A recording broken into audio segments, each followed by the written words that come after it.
Oh my God! Woo! Episode 100. Woo! Oh my Lord. We got a scroll. We got this scroll going, so we're Lippy official. pants. Yeah. Good for Oh you. my goodness, this The is 100. insane. Can you believe it? Lippy pants. We got 100 episodes. This is so Wow. amazing. So amazing. So, but let's we have 3 special guests, friends of the show that have been with us the whole time, almost, I think, and very special guests, Mick Manhattan, Zach Wiseman, and Fred Carroll. So let's do the theme song. Let's stick to the one tradition. Let's let Zach man take it over. All right. Well, there's something I got to tell you guys. Here's a story of some lonely fellows who spend way too much time watching the TV. And all of them have jobs and friends, except for Mick. Just between you and me. All right, Mick, Santa. They made a live show out of their hobby. Every TV watcher's TV watching dream. Jeff, Ron, Sal, and there's Howard. Ugh, this beard is killing me. They call it across the streams. Fred. And then one day they went live on all the platforms. You could hear the people laugh and shout and scream. Still can't find another word that rhymes with platform. But man, we crossed the streams. Oh, here we go. We crossed the streams. We crossed the streams. We crossed the streams.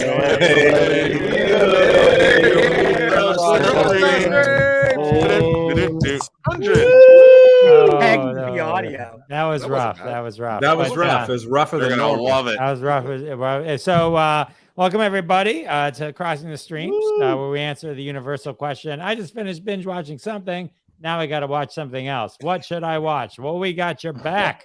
We got your back. So this is our 100th episode. Wow. Jerry, why so many guest hosts tonight? Am I watching an episode of She-Hulk? Jerry's on my good list. Jerry, special shout out to Jerry and thank you, Marcy. Marcy's going to be joining us. Thank you, Marcy. Marcy's on the bad list.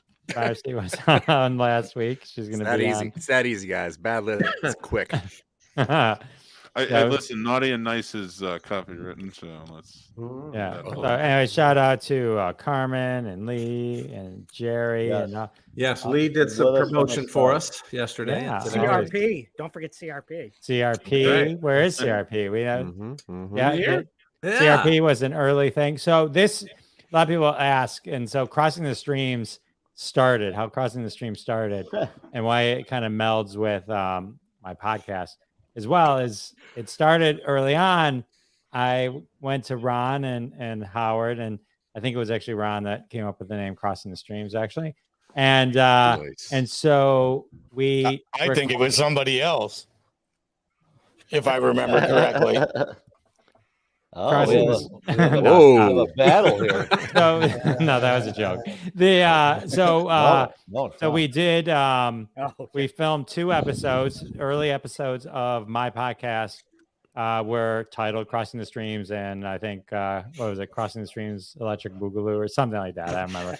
But we actually filmed them both in the same, I think at the same time. It was before I knew how to do multi-track, so it was like if we all talked over each other, I didn't know how to edit right. But that's how it started, and then eventually, it was meant originally, I think, to be a recurring thing on the podcast, and then it became this, and now it does make its way back to the podcast. But #1 show on Wednesdays at 9:30. no, that's right. We got this is our 100th episode. We have I've gotten letters, a lot of letters. Congrats on reaching this amazing milestone. Wow, 100 episodes. I'm so impressed. Here's another one. I can't believe it. They mailed these to your house? Yeah, no, I went to. These are You his should wife. be so These are from proud his of wife. yourself for reaching this milestone. I'm really happy for you. Actually, what I did, I didn't get any, so I went to that Chat GPT that everyone's talking about, and I wrote, "Write me 10 congratulations on my 100th episode." What should people be saying about it? Signed Right, Epstein's mother. Yeah. So It's the same thing my wife does. She just puts like congratulations on another podcast on my door just because she's assuming I'm doing something. But congratulations. Jerry always Jerry's like the perfect like side wingman for the show. So Yeah, he really is. we What's up, appreciate you, Jerry. And sometimes if we He's, don't put the he's our stuff, hype man. He's our hype man. sometimes if we don't put the stuff on the screen, it's only because I'm trying to manage stuff, and sometimes it's easier than other times. But so very cool, very cool. What else we got? Oh, I did finish season 1 of Parks and Rec. Oh God! Oh, wow. Season 1 is not good. You I know, skipped I season know. one. It's my 4th attempt at season 1. Just and jump it's to season 3. Yeah. I want to watch it. I wanted to kind of just. I figure it's not that bad. And then we're into season. I think we're like deep into season 3, season 3 of Yellowstone. Which, oh my God, we're gonna have to. Everyone has to watch that. We'll have to do like. And Marcy wants to come back for that. We'll do an hour episode just on Yellowstone. But that's kind of killer. So. I don't know how you find time to watch all this. I really don't. I mean, I know that's the charter of Crossing the Streams, but you are one of the busiest guys I know. How do you find the time? It's my relaxed time with my wife. We'll be like, let's chill. We'll chill by the TV. It's 9:00. We chill and we watch an hour. Yellowstone's nice because you can really only take in one episode. They're pretty heavy. And so, it's the perfect thing. So that's what we do. We just, the times that we want to just chill together, we just watch something. So. Yeah, I'd say like the last 6 months, my mental bandwidth is to the point that I have to put on something that I've seen 100 times, and that's all I'm capable of watching. Like it has to be something that's already there because I can't process anything new. It's me with Air Bud for the last week now. No, you didn't just watch Air Bud. Did you really, Zach? No, Zach didn't just watch Air Bud. He watched 20 Air Bud movies. I've watched all 14 Air Bud movies 3 times so far. I can't handle the world. I got to revert back to what Buddy's doing. That's really funny. That's I don't know if I can handle that. And but I do want to shout out to Mick for coming as Santa Claus. Yeah, This is our holiday. This is our Christmas episode. I thought it was a David Harbor thing. I wanted to come and be a part of this because you are my second favorite Jewish comedian. Just to show you, we don't believe there's a war on Christmas. We will say Merry Christmas. That's true. And Happy Hanukkah. And Happy Hanukkah. Yeah. Whatever you're celebrating. We don't care here at Crossing the Streams. We just want you to be happy. Just want you to be happy. Hey, if I may, Carmen, we shouted out Carmen.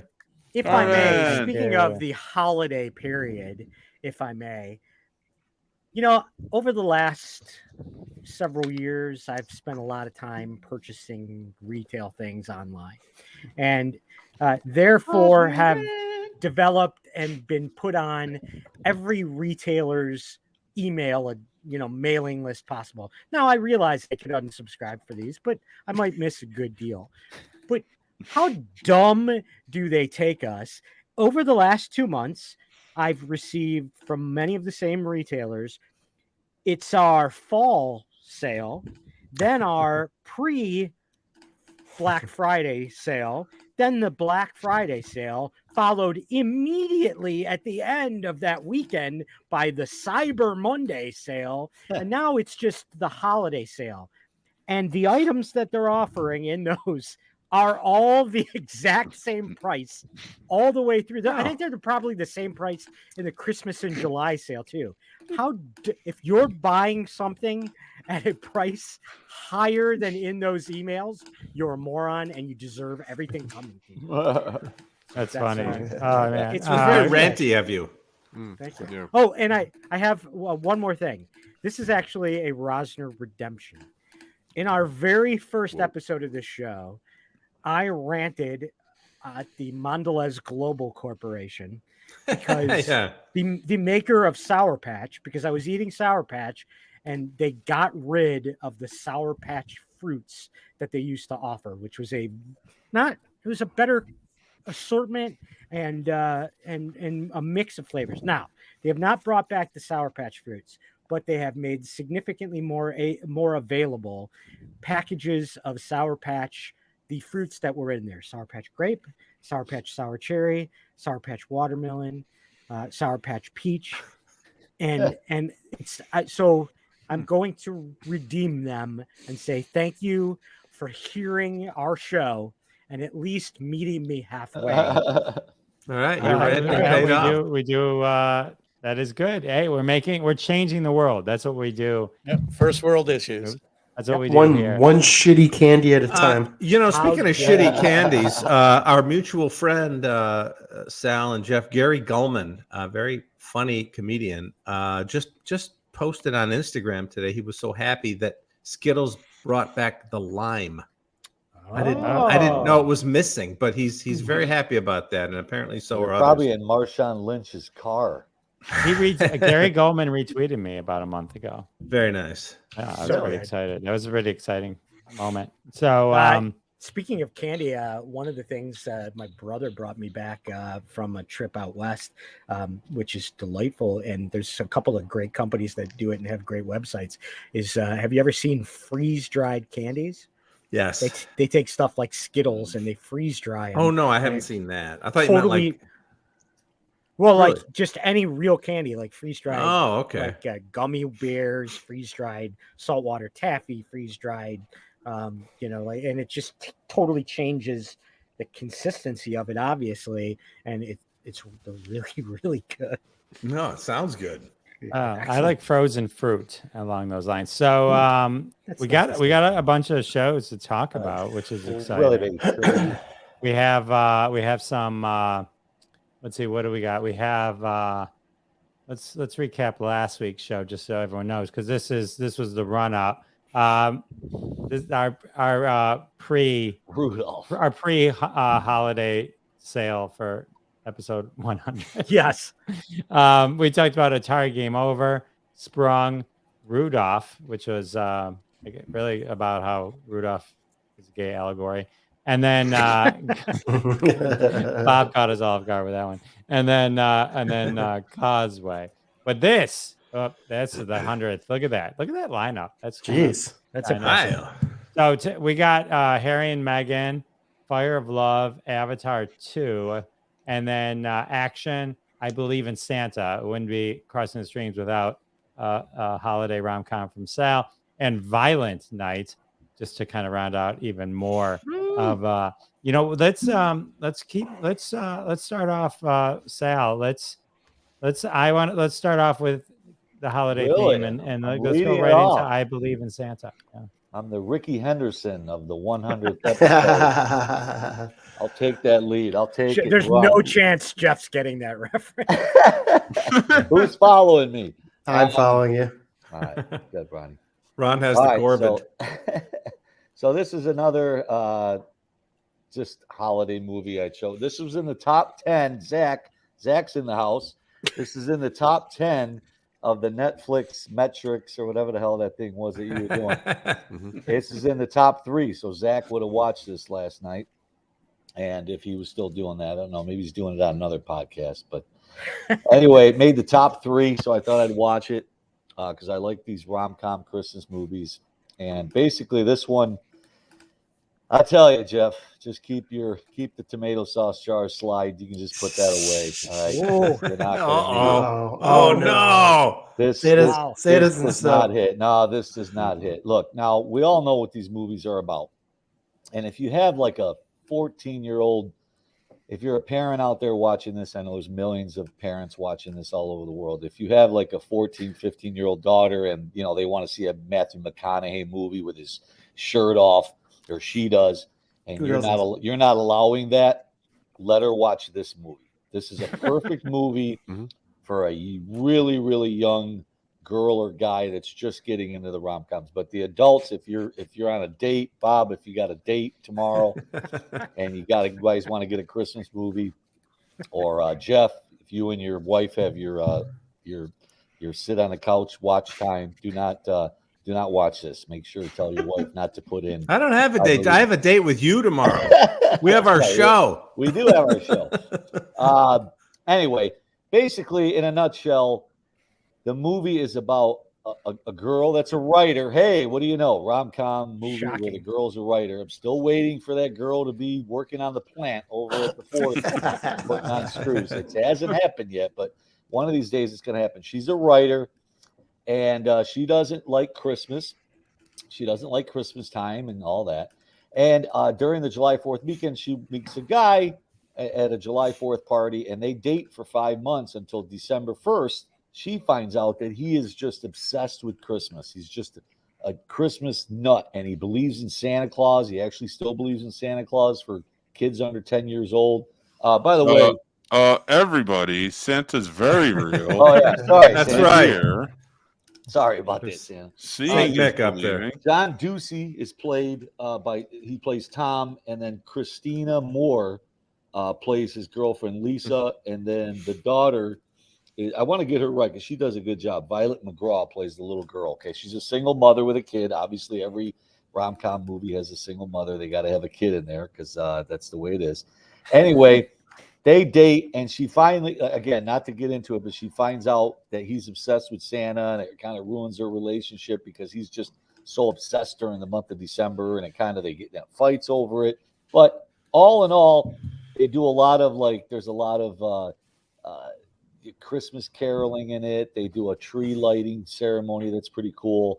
Other than that, the dialogue is horrible because they're trying to have this conversation where she's trying to figure out why he believes in Santa, and it just doesn't work. I know what they were trying to do, but it just doesn't work. It falls flat on its face. They have a sled. He has to build the daughter a sled for her sled ride thing that they're going to do, and he builds it. The thing's as big as a freaking golf cart, and the mother's not even worried that the kid's going to go down this big, icy hill with with a man-made sled. I mean, it just it's not believable. There's some really bad parts in it. I don't know. It's just I barely got through it, but I did. I watched the whole thing, and at the end, I don't care if I spoil it because nobody's going to watch it anyway. Basically, there's a wedding proposal at the end. Tom literally proposes to this girl because they work out the Santa thing somehow, and he proposes to her, and it's literally one of the worst proposals I've ever seen on film. So anyway, it's just I don't know how it's in the top 10. You weren't there for my first marriage. It's the only reason I watch it because it's in the top 10. I give this no tomato sauce jar. No tomato sauce. Wow. That might be a first in our That is a 100th first. episode. This show is sauceless. I know. Sal is ruining Well, Christmas. Sal is a puppy in human form, and so if he doesn't like anything, it's shit. Oh my god! I thought we were starting off the show with Christmas spirit. It's a good lead. Hopefully, it gets better. It gets better along the way. So I will tell you that the trivia I read on this movie is that Lisa, the character Lisa and Tom, they're married in real life. Oh, really? Okay. That's probably why there was no chemistry. Yeah. Probably. Didn't know that. Should have looked into that. She's very good. Very good actors. They just didn't get the script. Whoever wrote it, not very good. Very simple.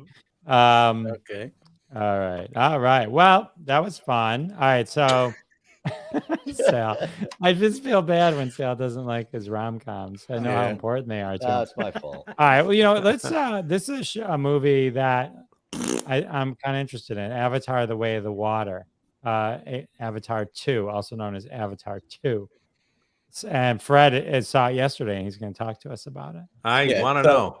So I was given No spoilers. Am I the only? Yeah, no spoilers. This is very short because for some reason I might be the only person that Jeff gave a script to because he's making me read stuff. And so I'll start by saying, so I'm a fan of great filmmakers. I'm just a big fan of them. And from Spielberg, Wes Anderson, Hitchcock, many others, the Coen brothers, not to be confused with the Dwoskin brothers, who have just how to launch a podcast, a product of Dwoskin Media. Plan, preparing, launch your podcast today. Head over to johndwoskin.com for more information. Okay, I don't know why he put that in the script, but he made me say that. But I digress. So in a land where these little blue creatures, not called Smurfs, fight for their freedom, for their rights, their respect, where Zoe Saldana, or however the hell you say her name, is way too she's excelled in reactive crying mess all the time. Even in fictional worlds, the children don't listen to their parents. But Mr. James Cameron, who brought us classic films such as Aliens, not Alien, Aliens, Terminator, True Lies, and oddly enough, the original title of that other movie was Hope Floats, but Jack Doesn't, because an uppity bitch sprawls out selfishly across the third-class headboard and simply watches his beautiful frozen face sink to the ocean floor to save herself. But that was too much of a spoiler, they determined, so Titanic was just more marketable, to call it Titanic. So as a self-proclaiming expert in film, I think his dedication to the craft is great. I enjoyed the film. It's it's about an hour too long. It's going at like 3 hours, 20 minutes for this film. It's filled with depth. It's filled with true talent. The CGI of it is just beyond. It's a cinematic masterpiece. I don't know about the storyline so much. I'm going to have to see it a second time to dig into it a little deeper. But what's interesting that I read about it is, although it's in the water, none of the actors are actually in the water. Something like 90% of the water is CGI'd in. And you can't tell. The only thing I noticed about it was no splashing on the screens, on the camera lenses and stuff, which you see in the, the old Jaws movies and stuff like that. Yeah. The whole thing, Porn directors are concerned about that too. Yes, right. Yeah, it's very, very difficult. But without giving it away, I did enjoy it. I enjoyed it enough that you have to see it in a theater, I think, to get the full effect. Now, I did not see it in 3D because, spoiler alert, I cannot see in 3D, just so you guys all know that. I have no depth perception, so I can't see in 3D. Because I have a lazy left eye. So that's why I had to sit with all the old ladies and all the elderly people, like Bob. Couldn't they just keep tilting you? No, I've tried many times to watch 3D theater out there. Isn't there a lazy eye IMAX theater out there? Yeah, they should have. That's the lazy Joe. Where it's like that. Who's still showing movies in 3D? I have no idea where that's happening. Well, it's not 3D like House of Wax like you're used to, Bob. It's not like I starred in it. Here, have a quarter. I mean, it's not His like first that. open mic was in 3D. Yeah, here's a pen. Here's a pen. It's not like that. This is like a cinematic masterpiece. You're in the world. You're like literally in the world of Avatar, right? Now I will say the ending to it is extreme, and it's 3D, but you see a lot of Titanic type stuff, and you'll see it once you sit down and see the film. You'll know what I'm talking about. It's everything but the band. Okay. I did hear it was probably use the same set. Chock full of visual sumptuousness. Did Zach see it? I gotta believe Zach saw this. Yeah. I've seen it 3 times. Did you? No, Really? He's not kidding. Actually, About an hour ago. Where do you What did find you- a 3.5 hour think? movie 3 times? Oh, I don't have a job. What did you think, Zach? But even so, yeah, there's other things you could watch. No.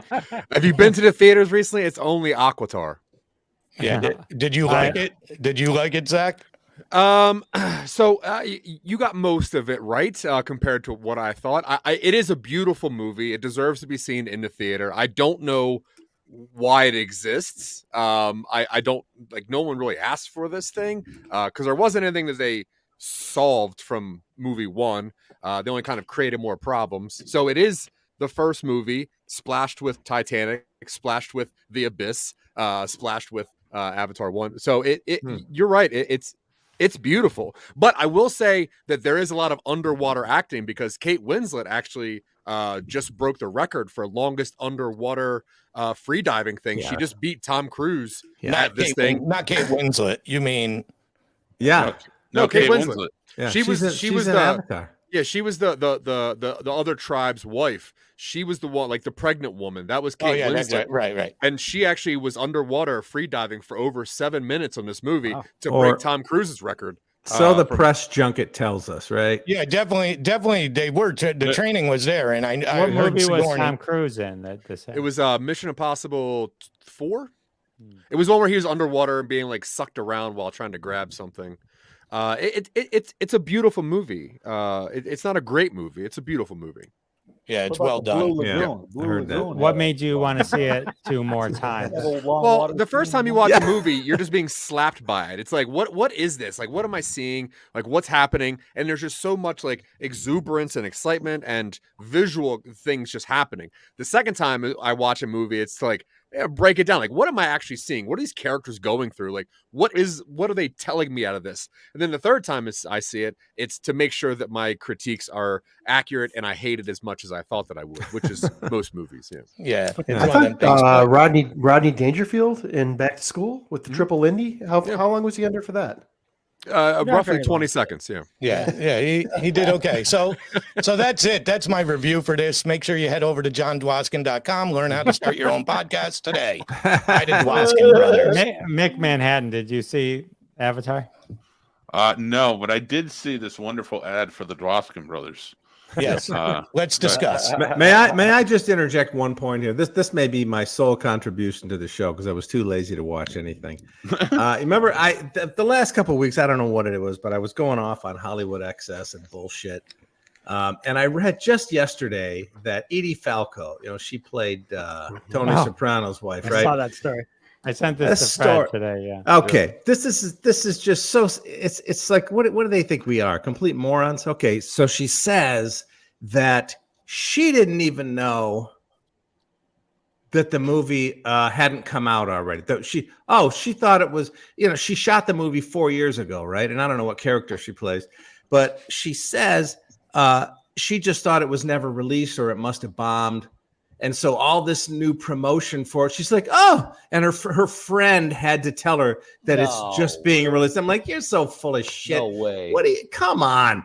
You've been waiting for this because you got 0.0001% of the back end of this, right? Yeah. That's what James Cameron gave you. And you're counting every cent of that. And it's such horse shit. I get that's to fight this at all, right? Just to be the devil's advocate on this, because I feel like in a room full of white angry men, I got to be the one. It's like, you shouldn't be this angry. In all fairness, he was filming 3 of the Avatars back to back. Her role was supposed to be in part 4, but it actually got moved up to part 2 to make sure that the storyline was accurate. So she didn't know she was actually in this movie. you read all that? That's not what I read. That's what I read. Oh well, Gosh, she may have thought she was in Avatar 3, which is 95% done and 9 hours long. and probably won't be released. And Zach will see that 4 times. Of course I will. I see everything. I even watched your shows a couple times just to find all the errors. Well, come to Northville tomorrow night and see a live Sal and Bob. It's all errors. You'd be better off counting the things that work. I'm kidding. It is. All right. Solid joke. All right, this is fun. Sorry about that. All right, let's go. Oops, did that wrong. Let's do action. Let's talk action. Rosner wants to throw back. Buddy Hackett. Yeah. This So Jay Moore classic. yeah, so it's funny. I was just rewatching a couple weeks ago. I bought it years ago, the whole series on iTunes, so I've got it in my Apple TV, and I love it. It's great. And then it just it resonated today because I saw that Jay Moore announced that he's engaged to Jeannie Buss, the owner now of the Lakers. What? He is? No, he finally found a permanent gig. Good for him. Yeah. Well, now he can be. She's dated the whole NBA. Yeah. She Marcy is confirming and Phil it. Jackson for a long time. Yeah. So it struck, and if you never saw the show, it was 99, 2000 or 98, 99. It was on Fox. There were only 13 episodes of the show that canceled it due to ratings, even though it was critically acclaimed and won writing awards. So the show was created by Chris Thompson, who, amongst other things, was from Detroit, by the way, passed away a few years back, I think. But he, amongst other things, created Bosom Buddies. He was a producer on Laverne and Shirley and wrote some episodes. He did, what was the show he did with? He did the show with Taya Leone and what's her name, who was the mom on the Charlie Sheen, John Cryer show. I can't remember the name of the show that they did together. Anyways, Flying Blind. No, not Fly Blind. Naked Truth. It was Naked Truth. Yeah, they ran Naked gossip, Truth, a gossip like a National Enquirer.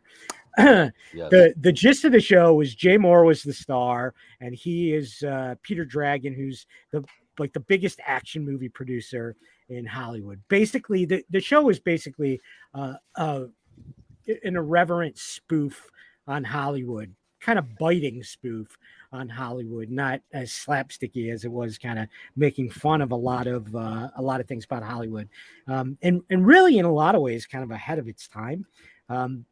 So he's the executive producer. His movie that was supposed to be his big one that was going to set up his next one tanks. He's Michael Bay, for lack of a better thing. It totally tanks, and then the only movie they have left that he finds out that he's optioned, his assistant was supposed to buy a script from Adam Rafkin, and he finds out that they bought it from Adam Rifkin, who's a soap opera writer who's never done anything big. And he ends up having to try and produce that movie.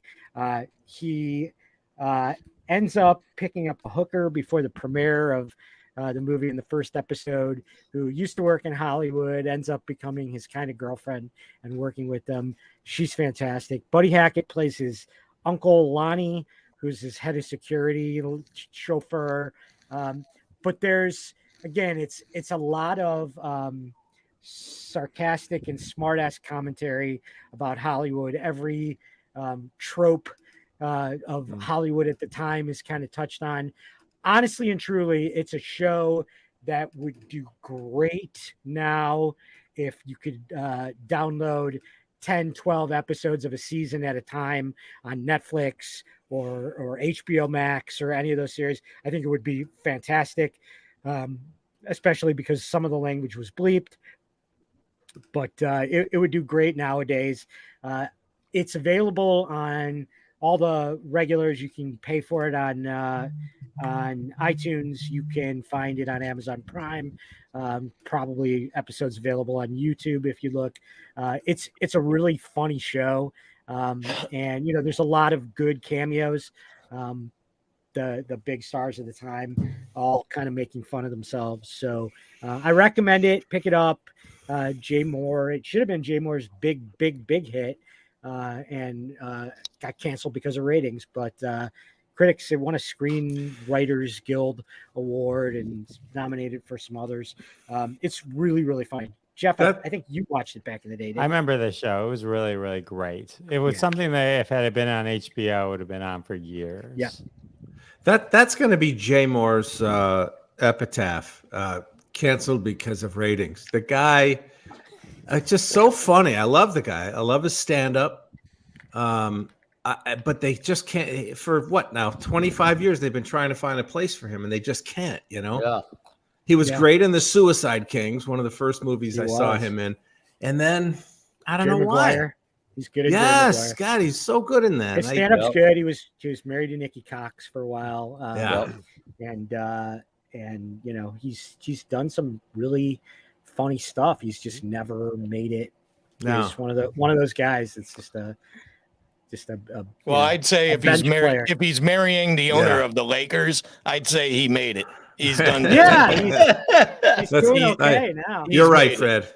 Yeah. He's made it. Yeah. He also did Paulie. That was a pretty fun movie. Paulie. Was that his Dunstan checks in Yeah, kind of. Yeah, he was a parakeet. It was pretty good. All right, He's sort of the John Cangelosi to Sal's Ricky Henderson. let's. Was he in Jerry Maguire too? He was, right? Yeah, he was. Yeah. He was. Sugar. Yeah. Okay, just making sure. All right, it's time for Zach to shine with Fire Love.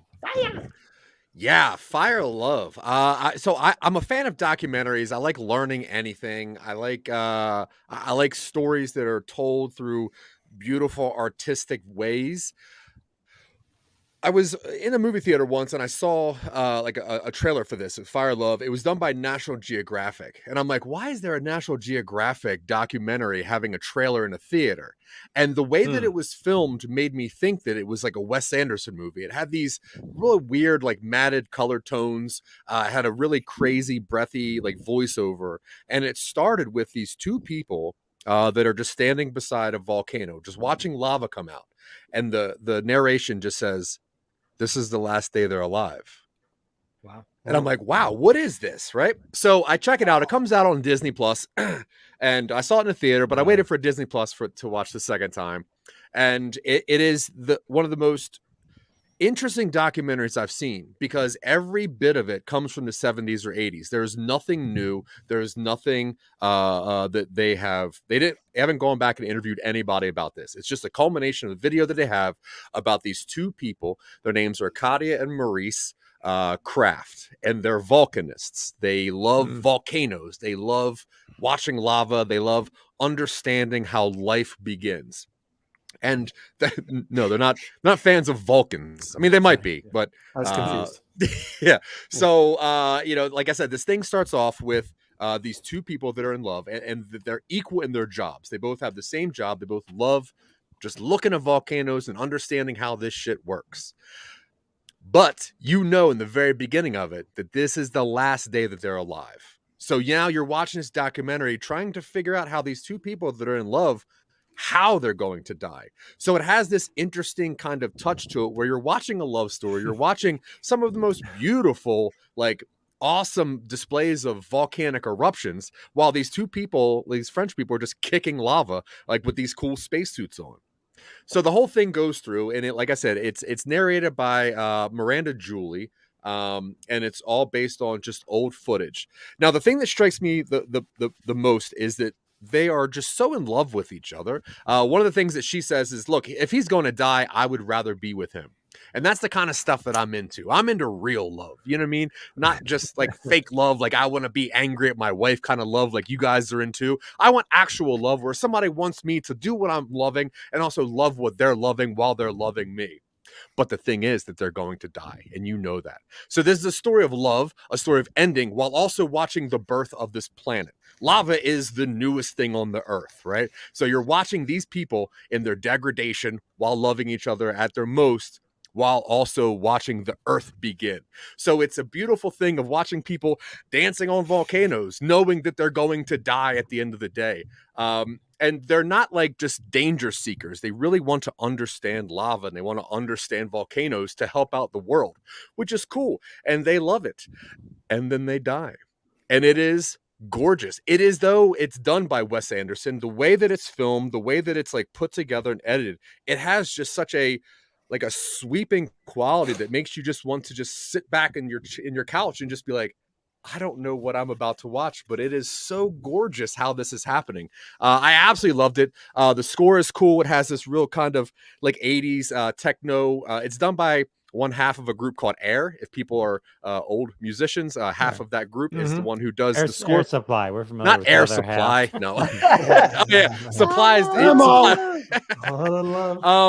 The only downside that I have to it is I think there's a bit too much narration. And if you're a fan of cinema, narration should give you something that the screen is not showing you. It should give you a little more story than what I can actually see. And I think that the narration makes it more of a film than a documentary, but either way, I absolutely love it. I'll watch it again because it's just so intriguing. Literally, you could put it on and just listen to it, and you're like, I don't know what's happening, but I have to watch this thing right now. So please, if you have Disney Plus, throw it on and just watch some beautiful lava and understand that people can be in love while shit's burning up around them. So does they show the lava going over their bodies and stuff at the end or something like that? Well, I'm not going to give you the ending because I want people to watch it and understand. But one of the guy's biggest goals was to make like a canoe and actually like boat down the volcano. And you would think that the wife is like, no, but she's like, it would need to be some kind of space age metal. Like she's just in, and they both love each other and they love what they're doing. She thought they were in Venice, you know. It's just a gondola. The movie starts out, they die, and then the whole movie you're trying to figure out how they die. Yeah, I mean they're like it sounds like it's White Lotus. So Zach, can you say whether or not they like went into the volcano? Are they? Was there any of them left for their loved ones to deal with? Did they jump off the big woo? They did. They had to sacrifice themselves just to make sure. Luckily, they brought some nice luggage, which saved them in the middle of the ocean. How does nobody remember that they got blown out into sea? They got blown out. Yeah. And they found their luggage again, and then they floated away. It sounds like they did not fall into a volcano. It sounds like there's one of those scenes where they're like, "Yep, that was that. We thought that was gonna work, and it didn't." Yeah. Like in Last Man on Earth, where the guy's learning how to fly the plane. Where finally takes off in the plane and crashes. Where do you find this, Zach? On Disney? Disney Plus. Yeah. It's in the National Geographic section of Disney Plus. I think you want to say that again? Say that again, please. National Geographic. Oh, that's what you said. National Geographic. You can find it right on Disney Plus. It's not a big deal. Sounded like what you should do is grab that, Jeff. Grab that sound bite, and then post it, and right after it say, "Hi, I'm Jeff Toscan, and I can help you start a podcast." That's right. By the way, I want to talk just for a moment about Mick's perseverance up there in the upper right. You got that beard going, and you're hanging in there with it all hour. Yeah, good for you. You're a character. Oh, he was wearing a mask for 2 years. He's a method actor. Let's go all Santa with Violent Nights. Wow. Oh yeah, Violent Night. Let me tell you, if you're looking for an insane, absurd time with a little Christmas to it, you need to check out Violent Night. David Harbour stepping up, putting the coat on after Tim Allen died. I think that's how it works. But yeah, no, I actually really enjoyed this movie. It is. I knew going into it, it's going to be a pure absurdity. Violent Night. Come on. So setting into it and watching it, I was like, all right, I'm just going to take this for the violence that it is, and that's it. And I came out happy in the end. I'll tell you that much. What? Story's not great. Acting is very all over the place. Beverly D'Angelo sucks, doesn't she? She sucks. I mean, she's really bad in this, but the movie is good. Go ahead. Sorry. I'm not going to disagree. She really laid it on thick with the whole bitchiness to her character. But, whatever. I mean, everybody kind of sucked in that room right there. David Harbour was the only one, and the little girl were the only ones that seemed to really put it together. But yeah, no, I love the movie. I thought it was great. I watched it twice now, not 3 times. I will check my criticism probably later this evening with the third watch. Is it streaming yet? Yeah, it's you can rent it. Was Casey with you? Casey was not with me, unfortunately. Oh, okay. This one. I thought he basically Die Hard on Christmas Eve. That's what. Yeah, he gets stuck. He gets stuck in a house, like this rich people's house, to drop off the presents, and it gets overtaken. John Leguizamo plays like basically Hans Gruber with his whole team. They show up to steal money in the house, like $300 million or something like that. Yeah. So they show up. You never understand though the motivation of the criminals. Yeah, money. Well, I could tell. They set it up pretty good. I gotta take this beard off. I'm like trying to talk. Get out of character. Get out of character for a minute. Here, I'll put it down here. I got a mustache. I can make this work. So it really starts out pretty good. Like they get rid of the reindeer, so he's stuck there. He's stuck in the house, and he's kind of magicless at the moment. He's losing his spirit. But through it becomes sort of like a Home Alone type of situation too, which just made a lot more fun than just a Die Hard element. Is it a Christmas movie? Of course, 100%. Well, I don't know. You know, everyone argues. Yeah, Everyone- I would say absolutely. It's Santa fighting. Yeah. So you love this movie too, Bob? I loved it. And Mick, I felt the same way. It was going to be an hour and a half or 2 hours of absurdity, and it was. But what I didn't think of was, and I'm not going to say what it is, but his origin, where Santa came from. That scene was like, what the fuck?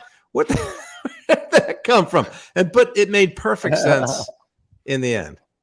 I also loved it too, because I'm like, that would be a great element to Santa. I don't know, is that a big spoiler or for a movie like this? I don't know. I just thought it was cool. I love that part of the movie. Yeah, I just don't want to say what it was. It does, it doesn't explain anything that happens. It's just it's almost like a 30-second scene, isn't it? Yeah. So basically, I'll spoiler alert. Lose all your views right now, but hey, Jason. No. So he's a Viking. He was a Viking. He was like Nicholas the Red or something like that. And they don't really explain how he became Santa Claus, but like that's where he started, and that's where his violence comes from. Yeah. Huh. He's like Thor. He's got that big sledgehammer. Skull crusher. All right. Well, sounds good.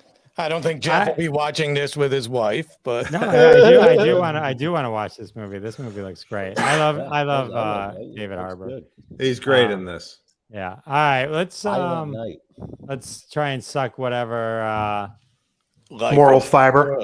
Are you serious right now? I had no intention of watching this, and you give it to Ron, and I've watched every one of Ron's recommendations, and they're all been good. So now I'm gonna be pissed. I bet we don't know if it's a recommendation yet. Yeah, Ron you don't know recommend. what the hell I'm gonna say. All right, let's cover Harry and Meghan. Listen, what is the #1 show on Netflix for 2022? I believe it's Santa. In the United States and the UK. It is the Harry and Meghan 6-part documentary that has dropped. And by the way, bear with me, guys, because I'm running the Rona right now, so trying to talk in between my coughs and sniffles. Listen, I love the royal family. I love watching and following all things royal. Yes, it makes me a complete, stool pigeon because they can market anything to me. Then I'll click and open anything relating to the royals. And when I saw this drop, I was really interested in it because I will tell you, first off, Harry and Meghan were paid they don't know for sure, somewhere between $100 and $150 million for this. Lord. Right. So one must ask how, they were paid ahead of time and they have come. And so Netflix knows what now we all know, which is nothing freaking sells like a royal scandal. And that's what this is. So, the episodes drop in 2 sets of 3, and it's interesting the way they did that because the first 3 are really about the courtship of Harry and Meghan. Is that cool? Is it interesting? Here's what's interesting about it. When you're Harry, no matter where you are in the United States, Meghan, nobody cared about at the time, but when you're Harry, it really was a series of episodes about how you avoid the paparazzi. It really is tactically an amazing thing that you can actually take somebody out on a legitimate date or go somewhere in public without 1,000 cameras wanting to see. Because you have to remember, at the time before Harry was engaged, after his time in the military and after William kind of came into his own, Harry was often cited as the most eligible bachelor in the world.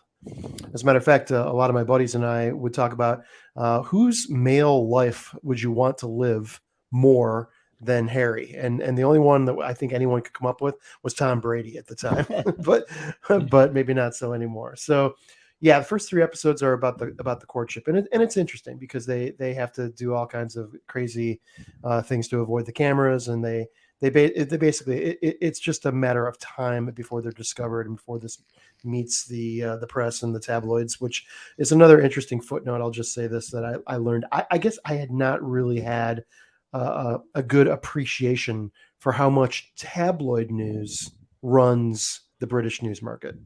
Whereas we think here in the United States, major players, New York Times or whatever your flavor might be for print press, in the UK, it's not like that. The Sun, the Mirror, the Times, these are all tabloid, periodicals that pretty much have all of the media and by extension, political power in the UK. So that brings us to the second 3 episodes, which is where all the controversy comes in. And I know I don't have to rehash all of it with you guys. You know it all. The bottom line is that there is contention that the royal family felt that Meghan was a distraction at best, at worst, a bitchy, money-grabbing whore that somehow wiggled her way into the family. But depending upon which side of that you believe or you think is actually true, I can tell you what is true is that this woman was exposed to a kind of harassment and just absolute aggression from the tabloid media in the UK, unlike anything the British public has ever seen, even since Diana's days, which Diana was victim to the same method. So then the question becomes, all right, is this coordinated? Was this designed by the royal family? Did people try to spin Meghan in such a way that the British public would turn on her? Because at the time this all went down, if you can imagine this, Meghan was the most popular member of the British family. Wow. And she wasn't even an official member yet. So super interesting. There's a ton of inflammatory allegations, ton of things that some of which you heard on Oprah about questions about the color of Prince Archie's skin, how dark it was going to be, and suggestions of racism, which just on a personal note, I don't speak for anybody else. I believe every one of those racist anecdotes that are associated with the British family. They have a long history of racism, well before Harry and Meghan. So for me personally, I believe every bit of that. But listen, it turns into a he said, she said. An email was leaked, a heartfelt email from Harry to William. How the press got it, I don't know. We think that that the documentary suggests that it was specifically leaked to spin a particular narrative about Harry and Meghan. It just it goes on and on and on. That's just a series of stories of how Harry and Meghan were spun by the tabloid press in the UK, and you're pretty much left to choose what to believe. Right? Were the royal family involved? Was it coordinated? Was it a conspiracy? Or are they just bad people, Harry and Meghan, and the tabloid press is just reflecting just the truth out there? The answer is, I don't know. I don't know. I think there's probably blood in the water on both sides. I will say this. This is my personal opinion, that the royal family had a tremendous opportunity in front of them to have a princess or Duchess of Sussex, as she is, a woman of color, to be part of this long tradition of whiteness in the royal family. So that opportunity went away. But even still, I think that Meghan could have been a super powerful member, young member, without any of the concerns of her actually ascending to the throne or even being a queen consort. So it's just interesting. In my mind, the whole thing is just a missed opportunity for the family. They are never going to come to reconciliation. Never, ever, ever. It's going to be interesting to see what the epilogue of this. Harry's written a book subsequently. I'm not sure what that's going to be about. I think that's more directly around Charles. One interesting side note before I give up is that the Queen herself, Her Majesty the Queen, before she passed, had no comment about any of this. We just refused to engage in the fight, in the internal workings between Harry and William, and just wanted no part of the shenanigans of this problem between the two of them.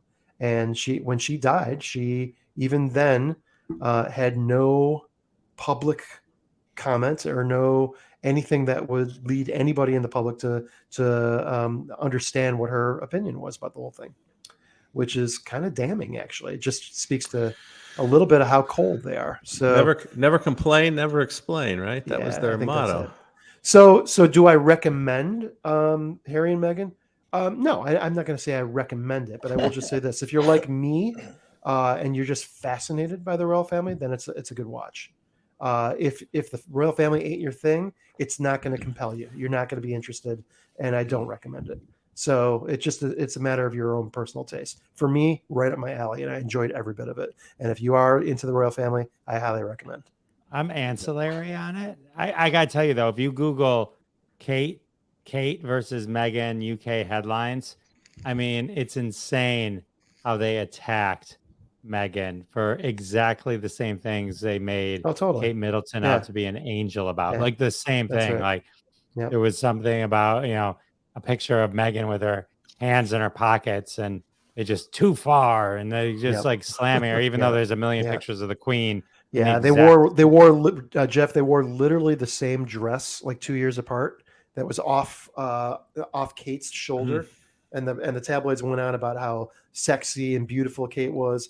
And then 2 years later, Meghan wore literally the same dress, and Meghan was a whore who was, sticking her tongue out at the royal family. So, you're right. And listen, it's my opinion without watching anything is if they were willing to walk away from that, it just seemed like to break that much years of tradition and to walk away. I don't see where they weren't. It wasn't such a bad situation for them. They had to remove themselves. I from 100% agree with that. Listen, my take is if this was all documented in a vacuum, if you knew nothing about the royal family, just what you saw in this documentary, you wouldn't know what to believe. That's the truth. But it's not a vacuum. They have a long documented history of their shenanigans, whether it be racist or otherwise.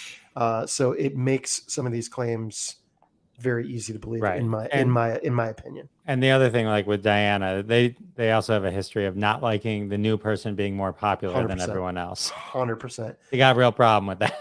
Yeah, they do have a problem with that. Yeah. So check it out. All right. Well, thank you. Good review, Ronald. Yeah. Good review, man. Yeah. Way to pound through the Corona. If I do, it's my third run with this, you guys. Third. I can't believe it. I hope it's not. I hope not also. Well, so all right, real quick. So a couple of the things that I've watched because of this show is one is Ozark, thanks to Ron. I know we talked about it a million times. I mentioned why I didn't or hadn't watched it or tried to watch it and didn't. But that turned out to be one of my favorite series of all times that I watched. And one other one that kind of sticks out for me is Tony Berardo recommended this one called Blackbird on Apple TV, which if you haven't watched it, it's a 6-episode series with Ray Liotta, Greg Kinnear, a couple other. It's one of the greatest miniseries I think I've ever seen. Yeah. It's based on a true story. It's about this criminal that goes undercover to expose another criminal so he can get his freedom. And it's pretty intense. So anyway, awesome. that's what I've gotten out of this amazingness. I thank all of you guys, especially Fred and Mick and Zach for coming back, and then of course Roz and Ron and Sal and Bob for hanging since the beginning. 100 episodes. I think I've been on about half. Yeah, maybe a little more, maybe 60%. With the fireworks going. I do have to give credit to Bob for making in my mind, the worst recommendation of the year, which I did watch. I knew this was going to come up. And it's The Platform, and I'm not sure what network it's on, but I'm still, I don't even know how many months it's been, and I'm still haunted by that piece of shit movie. So, anyway. Well, I like- thought I it like the was platform. delightful Yep. for a pandemic. I love the platform. I've seen it probably 4 or 5 times. Okay, all right. Don Quixote. It's so bleak. It's happy. It's so crazy that Yeah. it works. Yeah. Yeah. Like you Sorry. can't have a Don Quixote story without windmills, but this works. I don't understand it. It works. Yeah. Yeah. Wow, Jeff, congratulations, man. yes, I mean, congratulations. that's real. Yeah, That's legit. Well, it's all of you guys too. So it's a team effort, and I appreciate you guys supporting this crazy idea. And It's been fun. 2 Yeah. years. We were Wow. able to hear Bob through at least a third of that 100. I've always enjoyed it mostly just because it's fun. It's always a good reason to be able to kind of hang out and do stuff and just kind of chat. And hey, we watch TV anyway, so why not, right? Yeah. That's true. I tape the old episodes and watch them back to back on my VCR. At least 3 times. Yeah, I'm watching one right now. You can just get them on YouTube. You can Well, get them on on our YouTube channel. He guys. transfers them to VHS. Yeah, I put them on VHS. I put Avengers on VHS. I put everything on VHS. I love it. It's VHS. the visual. Hey, Coming back, Marcy. baby. Yeah, The audio on cassette tape. it's a visual vinyl, baby. Great. It is amazing when you if I go into my basement, like just even like I don't even have a DVD player anymore. Oh. Like I don't think Do you want one? No. I got plenty. I have a record player, but I don't have. I mean, there's nothing you have to. Everything's streamable now, right? I mean, literally, like you don't have to. People come into my house and they go, "You have a laser disc player?" And I'm like, "You have no idea the quality that's on laser disc." Oh, the quality is amazing. I always Yeah, wanted a there- laser disc. I never got one though. Oh yeah, Mick. There are a handful. I bought this of because classics. of one of your shows, Mick. Oh yeah, Back to the Future. You love Back to the Future, right? yeah, I do, man. That's Yeah, awesome. There are a handful of classics that aren't streaming anywhere. Like we were just talking a couple months back about the Flamingo Kid, which was Oh yeah. from our era. Was a great movie. It's on Fletch. DVD. You can't stream Fletch anywhere. I literally had Really? to buy The original? I had to buy Fletch to show it to my wife because she's like, "What's Wow. Fletch?" Because we were going to watch the John Hamm one, and I'm like, "What do you mean? What's Fletch?" So we tried to stream it and I couldn't find it, so I had to break out the old VCR. Yeah, my brother found the Flamingo Kid on eBay for like $6 on Yeah. DVD, and we have it now. So, yeah, there's a handful. Dogma is another great one that's not Got that on- available anywhere. But Got that on DVD. VHS. Yeah, there you go. Hang on one second. No, that's right. Yeah, you can't find Fletch anywhere. Oh, that's. I think I own it Hard to though. believe. So if you want to come over, we can watch it together. Yeah, Fletch and Mad God were the two things that I could not find anywhere. But I do recommend the new Fletch movie. Marcy's gonna go check out her Flamingo Kid. I actually just got the soundtrack on vinyl It's great. for the Flamingo Kid. Really? So, yeah. I don't even remember the music in it. I know. I think it's. Somebody was just there was just some stupid ass article on BuzzFeed where they're like the worst movie endings of all time or most depressing movie endings of all time, and of course they're not. There's no critical thinking. It's just they ask viewers their thought and put a list together. But the one that came to me was from our childhood, our teenage years. The Last American Virgin. Oh yeah, the ending is The horrible. worst ending of all time. Horrible. So So depressing. I just assumed you were going to say the Deer Hunter. Wait, I tell you, wait. The Yeah, Last sorry. American Virgin, isn't that the one where he's like, "Where's my underwear?" I know. I think I ate it or something like that. Yeah, the girl he loves hooks up with his best buddy. She gets Yeah. pregnant. He takes her for the abortion, and then thinks everything's going to be good. And then at the end, she hooks back It's just up with it comes right out of left field. Yeah, It's horrible ending, man. terrible. That's horrible. Brutal. That's horrible. Very cool. All right, everyone. Well, this was an amazing. Fred, tell everyone about your podcast and where they can find you and all that kind of stuff. Well, they can find it anywhere. Apostrophes Writer Series. It's interviews with authors and anybody in the book business. And it's been fairly successful. So I need more people to subscribe. So go subscribe. Go subscribe, everyone.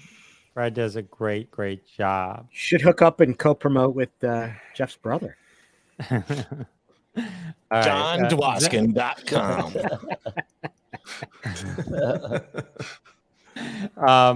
Which one? Zach, tell us at least about 3 or maybe or 4 of your. Honestly, We don't have time for all. check out Fred Carroll's Apostrophes. That's a really cool project, and Dylan's very excited about it. And if you're on the computer, look up Scene Snobs. Those guys do it right. And if you're going to watch it on VHS the way that I do, which is the best way to watch anything whatsoever. Good man. Thanks, Zach. Thank you, Zach. Appreciate that. Just Stand By Me and Run be Around kind. too. Just be kind and Nick, rewind. what do you got? I'm gonna say you should be watching all of Zach stuff. Go to Some Nobodies. It's great stuff. Look at the and love I'm for the excited for hot future boys. projects for sure.